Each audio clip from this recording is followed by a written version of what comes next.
আজ আমরা দ্বিতীয় শ্রেণীর দ্বিতীয় পর্যায়ক্রমিক মূল্যায়নের ইংরাজি থেকে 8 নম্বর স্কুলের প্রশ্নপত্র নিয়ে আলোচনা করব। দেখো, প্রথম প্রশ্নে আছে complete the following rhyme. Some teddy bears are tiny. এরপর কী হবে? Some teddy bears are tall, some teddy bears are big and round, and some teddy bears are small. All teddy bears look happy, no teddy bears look sad. 2 number প্রশ্ন আছে দেখো, write from English to Bengali. ইংরাজি থেকে বাংলায় লিখতে বলা হয়েছে। তো মেমোরিয়াল থেকে হবে স্মারক, ডিজার্ট থেকে হবে মরুভূমি, টাইনি থেকে হবে ক্ষুদ্র বা ছোট, এভরিহোয়ার থেকে হবে সর্বত্র। 3 নম্বর প্রশ্ন দেখো, feel in the blanks with appropriate articles. এখানে সঠিক আর্টিকেল দিয়ে শূন্যস্থান পূরণ করতে বলা হয়েছে। তো ড্যাশ ইউনিভার্সিটি, তো এখানে হবে এ ইউনিভার্সিটি।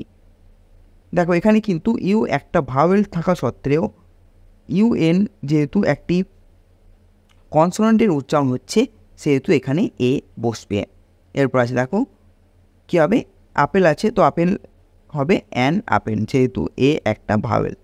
এরপর হবে দ্য আর্থ এবং ডে উত্তর হবে অ্যান আওয়ার। 4 নম্বর প্রশ্নে দেখো, feel in the blanks with words from your text book থেকে শব্দ নিয়ে আমাদের শূন্যস্থান পূরণ করতে বলা হয়েছে। বিনাশ ফাদার ইজ এ ড্যাশ, উত্তর হবে ফার্মার। বিয়ের প্রশ্নের উত্তর হবে all insects have 6 legs। C এর উত্তর হবে the baby in the cradle. 5 প্রশ্ন, fill in the blanks with this oblique this. তো আমরা জানি যে একটি বোঝাতে দিস হয় এবং একের বেশি বা বহু বচন বোঝাতে দিস হয়, ঠিক আছে। তো দেখো এখানে আছে, দেখো এতে আছে আর পেন্স আছে, তো বোঝাই যাচ্ছে যে এখানে পেন্স আছে মানে হচ্ছে পেনগুলি, তাহলে হবে দিস আর পেন্স। বিয়ে হবে দিস ইজ এ ম্যাপ, যেহেতু এখানে একটি মানচিত্রের কথা বলা হয়েছে। 6 প্রশ্ন দেখো,